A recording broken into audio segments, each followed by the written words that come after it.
నేటి సువిశేషము లూకాసు వార్త 21వ అధ్యాయము 29వ వచనం నుండి 33వ వచనం వరకు.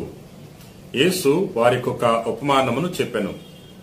అంజూరపు వృక్షమును తదితర వృక్షములను చూడుడు. అవి చిగురించుట చూచి వసంతకాలము సమీపించినదని మీరు తెలుసుకొందరు.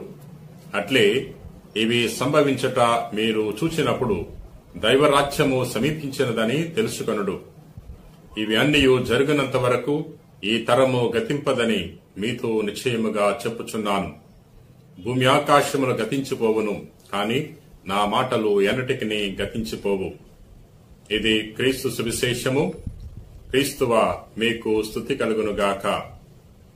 క్రీస్తునాథుని యందు ప్రియ సహోదరి సహోదర, నేటి సువార్తలో యేసుక్రీస్తు ప్రభువు అంత్య దినాల గురించి తెలియజేస్తున్నారు. తన యొక్క రాకడ గురించి, తీర్పు గురించి ప్రభు తెలియజేస్తున్నాడు. అంజూరపు వృక్షము మిగిలిన వృక్షములు చిగురించినప్పుడు అది వసంతకాలమని మనము తెలుసుకొనగలము. అట్లే క్రీస్తు ప్రభువు రాకడక ముందు కొన్ని సంఘటనలు చోటు చేసుకుంటాయి, కొన్ని సూచనలుంటాయి. దాన్ని బట్టి మన యొక్క తీర్పు దినము రాబోతుంది అని గ్రహించాలి అని ప్రభు తెలియజేస్తున్నాడు. ప్రియ సహోదరి సహోదరులారా, మనము తీర్పుకు సిద్ధముగా ఉన్నామా?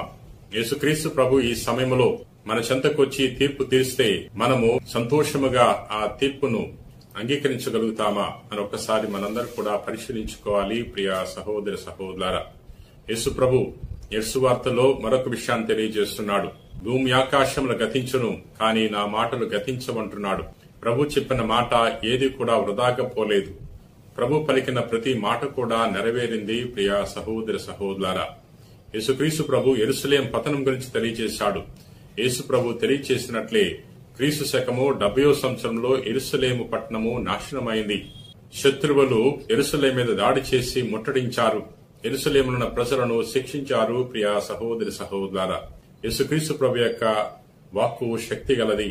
ప్రభు యొక్క వాక్కును విశ్వసించిన వాడు రక్షింపబడతాడు. ప్రభు యొక్క వాక్కును తిరస్కరించిన వాడు, నమ్మనివాడు దండనకు లోనవుతాడు. ప్రియా మిత్రులారా, అందుచేత ప్రభు యొక్క సందేశాన్ని మనం ఆలకించాలి. ప్రభు యొక్క వాక్కును మనం నమ్మాలి. అప్పుడే మనము రక్షణ పొందుకోగలము. ప్రార్థన చేసుకుందాం. ప్రేమ కలిగిన ప్రభువా, దయగిన సర్వేశ్వర, ప్రభువా, నిన్ను స్తుతిస్తున్నాం, మహింపరుస్తున్నాం, గణపరుస్తున్నాం. నేటి వాక్యం ద్వారా మాతో మాట్లాడినందులకు వందనాలు ప్రభు. ఈ రోజున ఈ వాక్యాన్ని ఆలకించి ప్రార్థన చేస్తున్న వారందరినీ కూడా దీవించమని మా నాథుడైన క్రీస్తు ద్వారా మనవి చేయుచున్నాం తండ్రి. ఆమెన్.